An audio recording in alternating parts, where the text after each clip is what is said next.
నా last 2 videos చూసి ఈ వీడియో చూసిన వాళ్ళకి చాలా థ్యాంక్స్. ఆ వీడియోస్‌కి పెద్ద వ్యూస్ ఏం రాలేదు. అందుకే మళ్ళీ నెక్స్ట్ వీడియో చేయాలంటే కొద్దిగా ఇంట్రెస్ట్ రాలేదు. బట్ నీకు నచ్చిన దానికోసం నువ్వేమైనా చేస్తున్నావంటే ఆ క్వెషన్‌కి నా దగ్గర ఇప్పటికీ ఆన్సర్ లేదు. అంటే ఒక తెలివి వచ్చినప్పటి నుంచి ఆ క్వెషన్‌కి నా దగ్గర ఆన్సర్ లేదు. బట్ ఏదో ట్రై చేస్తున్నా కదా! వ్యూస్ కోసం కాదు, దానికోసం కాదు. అట్లీస్ట్ నీ వీడియోస్ నువ్వు చూసుకో పర్లేదు చెయ్యి అని చెప్పేసి స్టార్ట్ చేస్తున్నా మళ్ళీ.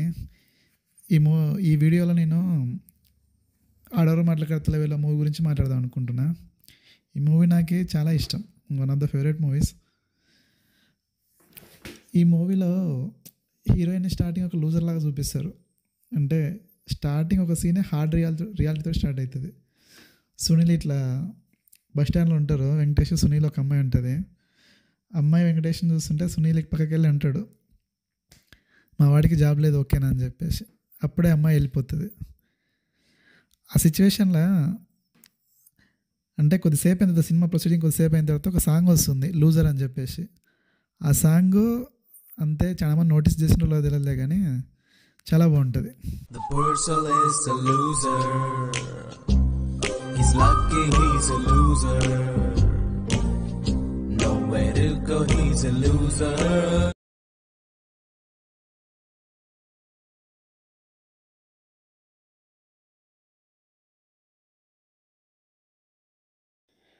ఆర్డర్ మాటలు వేర్లే ప్లస్ సీతమ్మకిలో సినిమాల చెట్టు, ఈ రెండు మూవీస్ ఒక కైండ్ ఆఫ్ ఎమోషన్స్ ఉంటాయి.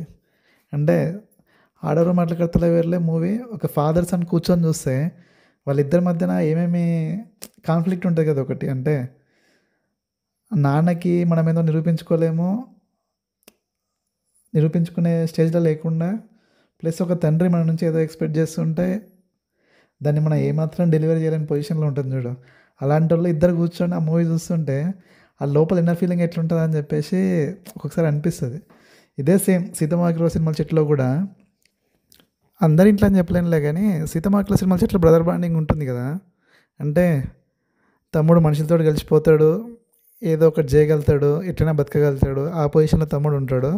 ప్లస్ అన్న కొంచెం రిజర్వ్డ్గా ఉంటాడు, తనకి నచ్చినట్టే లైఫ్ ఉండాలనుకుంటాడు. ఇలాంటి క్యారెక్టరు డిఫరెంట్ మెంటాలిటీతో ఉన్న బ్రదర్స్ ఉంటారు చూడు. వాళ్ళిద్దరి మధ్య డిస్కషన్స్ ఎట్లా ఉంటాయి అనేది ఆ మూవీలో చాలా దగ్గర టచ్ అవుతుంది. అది అంటే అక్కడ బెజవాడ వాళ్ళ దగ్గర వచ్చే సీన్స్ కొన్ని ఉంటాయి. అలాంటి సీన్స్ అంటే రియల్ లైఫ్లో అన్నతమ్ముళ్ళకి కూడా అలాంటి సీన్స్ ఎదురవుతాయి.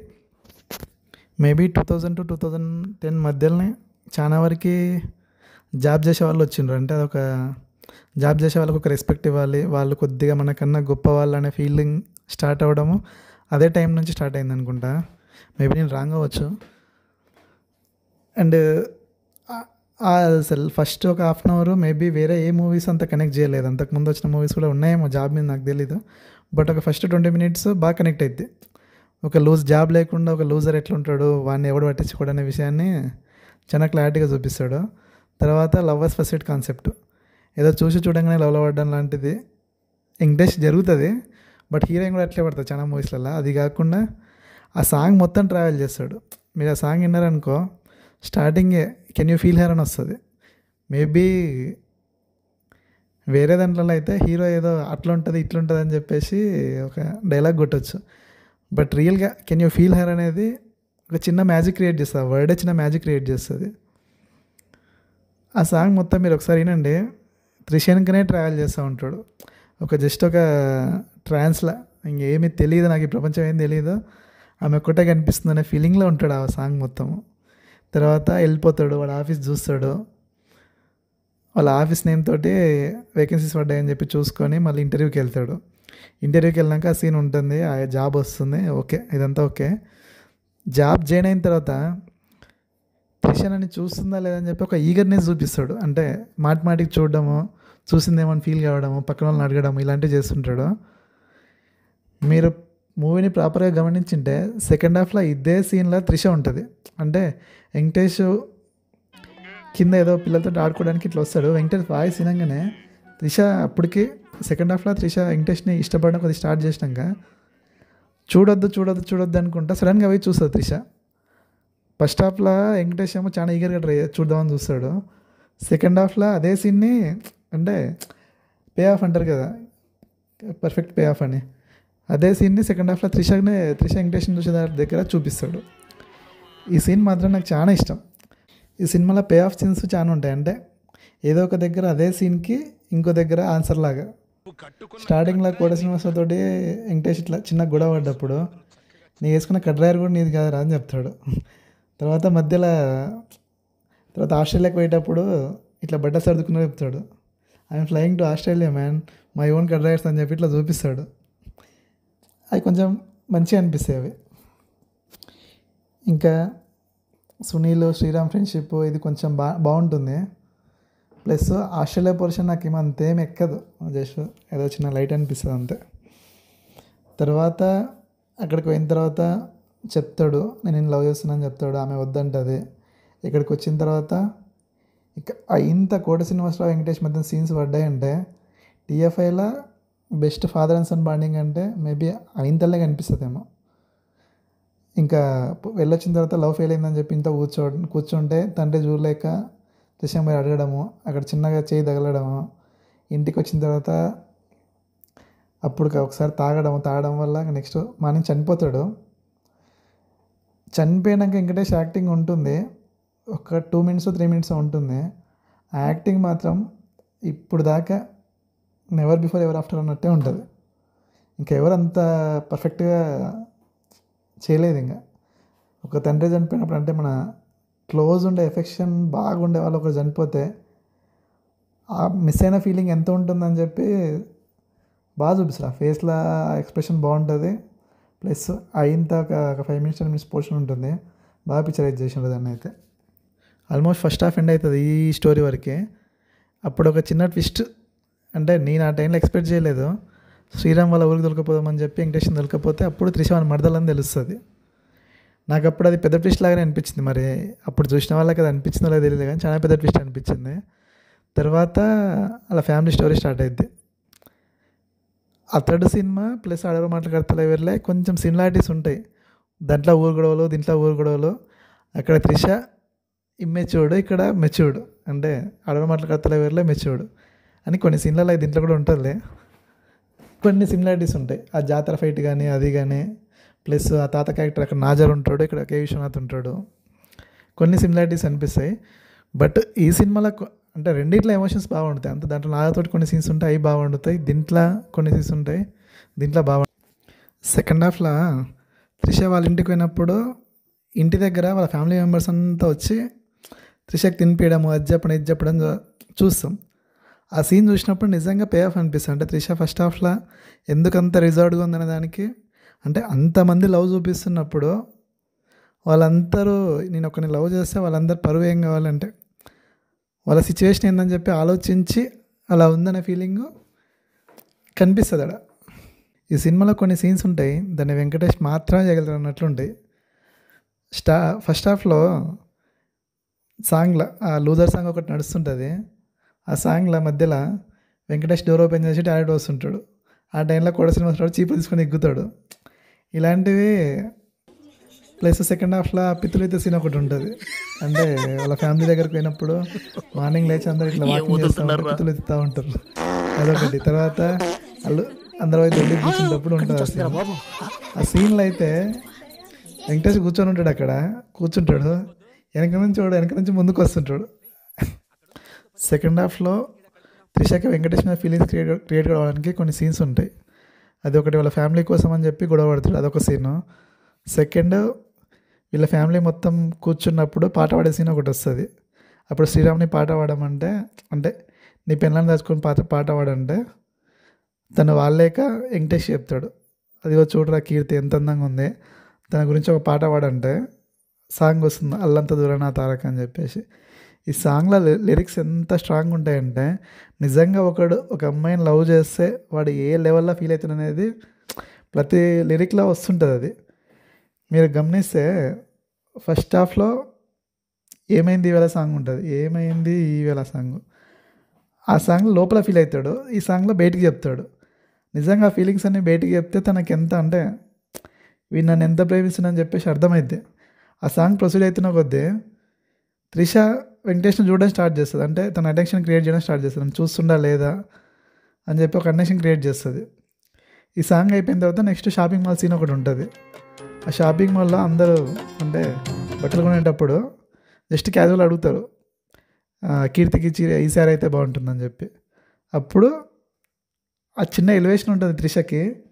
మేబీ త్రిష కెరీర్లో అది బెస్ట్ సీన్ కావచ్చు. 96 కాకుండా తన కెరీర్లో ఏదైనా బెస్ట్ సీన్ ఉందంటే అది ఉండొచ్చు. ఆ గ్రీన్ శారీ అమ్మ, గ్రీన్ శారీలో తను ఎంత అందంగా ఉంటుంది, దేవతలాగా ఉంటుందని చెప్పి చెప్తాడు. ఆ సీన్ నిజంగా ఒక నాకు పర్సనల్గా ఈ సీన్ ఎందుకు ఇష్టం అంటే, నేను కాలేజీలో ఉన్నప్పుడు నాకు నచ్చిన ఒక అమ్మాయి లాస్ట్ మేము అంటే ఇంకా ఫేర్వెల్ పార్టీ టైంలో అమ్మాయి శారీ కట్టుకొని వచ్చింది. ఆ అమ్మాయి గ్రీన్ శారీలో వచ్చింది. ఆ రోజు నాకు కనుక ఛాన్స్ ఉండింటే ఈ సీన్ ప్లే చేసేటోడిని. ఈ సీన్లో వచ్చే డైలాగ్స్ మొత్తం ప్లే చేసేటోడిని. ఎంత బాగుంటుందంటే ఈ సీన్, దాన్ని ఒక అమ్మాయిని అంతకు మించి ఎలివేట్ చేయలేమో అన్న ఫీలింగ్ వస్తుంది. అంత బాగుంటుంది. సెకండ్ హాఫ్లో మనకి బాగా గుర్తుండిపోయి ఇంకో క్యారెక్టర్ కలర్ స్వాతి. మనం చిన్నగా ఉన్నప్పుడు అనుకుంటే ఈమె జెమినీ మ్యూజిక్లో వస్తుండే, అంటే ఒక యాంకర్ లాగా వస్తుండే. అది కాకుండా ఈమె చేసిన సినిమాలో బాగా గుర్తుందంటే ఒకటి ఆడవారు మాట్లాడతారు వేరే, ఇంకొకటి అష్టచమ్మ. ఈ సినిమాలో అంటే ఆ ఇమ్మెచ్యూర్డ్ థింగ్స్ ఒక సపరేట్ మ్యూజిక్ ఉంటుంది. అంటే మెలికలు తిరిగేటప్పుడు అంతా మ్యూజిక్ వస్తూ ఉంటుంది. దానికి బాగా సెట్ అయిపోయింది. ఇంకా క్లైమాక్స్కి వచ్చేసే సినిమా త్రిష కూడా ఒక బ్రేకప్ సాంగ్ ఉంటుంది, మనసా మన్నించమ్మ సాంగ్. ఆ తర్వాత త్రిష వెంకటేష్ కలవడానికి వెళ్తుంది. ఈ సీన్లో త్రిష చెప్తుంది అంటే కొన్ని మాటలు చెప్తుంది. ఇది ఎట్లుంటుందంటే ఫస్ట్ హాఫ్లో ఆస్ట్రేలియాలో ఒక సీన్ ఉంటుంది, అంటే త్రిషని లవ్ చేస్తున్నా అని చెప్పేటప్పుడు. ఆ టైంలో త్రిష ఒక నెగ్లిజెన్స్ చూపిస్తుంది చూడండి. దానికి ఇక్కడ పే ఆఫ్ అన్నట్టు ఉంటుంది. అంటే ఇక్కడ వెంకటేష్ని అడుగుతుంది, నీకోసం నేను ఫ్యామిలీని మొత్తం వదిలేసుకొని వచ్చిన అన్నట్లు మాట్లాడుతుంది. సెకండ్ హాఫ్లో కొన్ని ఫ్రేమ్స్ ఉంటాయి, అవి చాలా బాగుంటాయి. ఒకటి అంటే నేను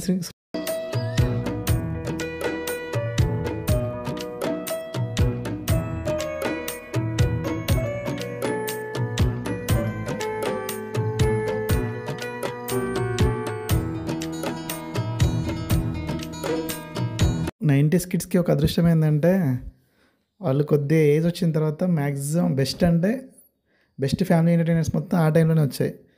ఇప్పుడంతా స్కోపే లేకుండా పోయింది ఆ ఫ్యామిలీ ఎంటర్టైనర్కి. 2000 to 2010 మధ్యలో త్రిష కెరీర్ చాలా పీక్లో ఉంది. ఆల్మోస్ట్ తనకు వచ్చిన బెస్ట్ మూవీస్ అన్నీ ఆ టైంలోనే వచ్చినాయి. వర్షం కానీ, ఆడవారు మాట్లాడతాలే వేర్లే, అతడు, నోట్స్ అంటే నేను వద్దంటానా, పౌర్ణమి. ఇక తర్వాత కొన్ని కమర్షియల్ సినిమాలు తీసింది. బట్ ఈ అన్ని సినిమాల్లో చాలా మంచి క్యారెక్టర్ దొరికింది తనకి. మా అడగాలంటే అదోలా ఉంది, చాలా ఆకలిగా ఉంది, తినటానికి ఏమన్నా. అయ్యో అదేంటి బాబు, ఈ మాత్రం దానికి ఇంత మొహోటం ఎందుకు? ఇది నీ ఇల్లే అనుకో. ఏంటే ఇంకా నిలబడి చూస్తున్నారేంటి? ఆ ప్లేట్ ఇలా ఇవ్వు, నువ్వు వెళ్ళి పై మీద పెరం పెట్టు. రా బాబు, వేడివేడిగా తిందు గాని. బామ్మ ఆవిడంతే ముసల్ది, నువ్వురా. ఏంటే అలా గుడ్లప్పగించి చూస్తున్నావేంటి? ఇంటికి వచ్చిన అదితి తిన్నారో లేదో చూడద్దా? వెళ్ళు వెళ్ళి ఆ పళ్ళని తీసురా. చచ్చా, ఇదా గ్రీన్ అమ్మా, గ్రీన్ పట్టు చీర, దానికి తగ్గ జాకెట్టు, లూజ్ హెయిర్తో అలా నడిచొస్తుంటే అచ్చం దేవతలా ఉంటుంది.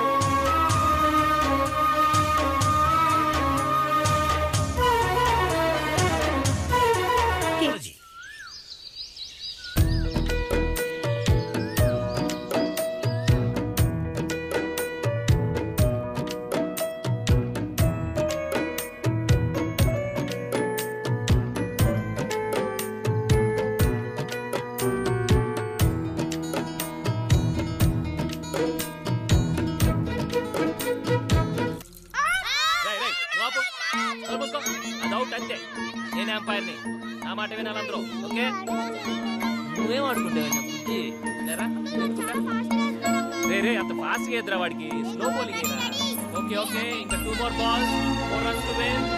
పట్టద్దు, గ్లాస్ పగిలిపోతే చంపేస్తా. No argument, no. గణేష్, ఏంటి నాన్న? నా మీద చెయ్యి పడంగానే అంత కోపం తన్నుకొచ్చింది. ఈ నాన్న మీద అంత ప్రేమ ఉందేంట్రా నీకు? అదేంటి నాన్న అలా అడుగుతున్నావు? సరే చెప్పొద్దు, వదిలే. అది కాదు నాన్న. Thank you for watching video. Thank you for your patience.